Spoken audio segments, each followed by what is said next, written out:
Formal na sinaksihan ni Pangulong Ferdinand R. Marcos Jr.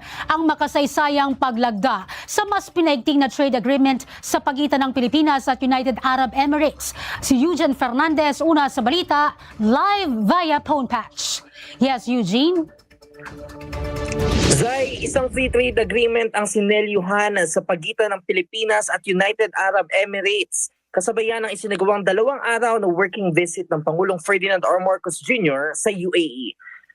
Si Trade and Industry Secretary lumagda sa Comprehensive Economic Partnership Agreement o CEPA habang personal itong sinaksihan ng Pangulo at UAE President His Highness Sheikh Mohammed bin Zayed Al Nahyan.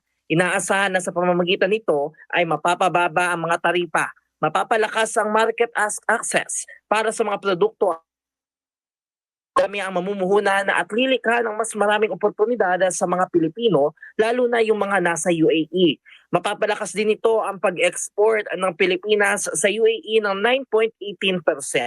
Ngayong umaga naman, tinalakay sa Malacanang ang budget ay pinagkaloob sa defense na binigyang diin ng palasyo na ang paglalaan ng mataas sa pondo sa sektor ay hindi pamumulitika kung hindi pagtanaw ng utang na loob sa tapang at ng ating mga sundalo, pulisya at iba pang uniform personnel.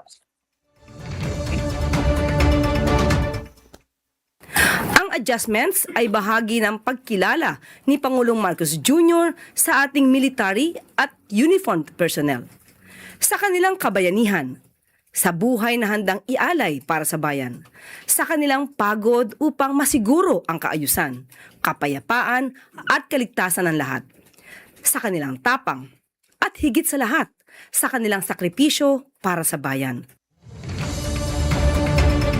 Zay, habang isinasagawa naman ang iba't ibang aktibidad sa UAE kahapon, nagkaroon din ng isang cabinet meeting dito sa bansa sa pangunguna naman yan ni Executive Secretary Ralph Recto. Ito ay upang raw masiguro ang isang strategic alignment para sa 2026 national budget. Nauna sa Balitang Totoo at Laging Bago, Eugene Fernandez ng IBC News para sa Alauna sa Balita ng Congress TV.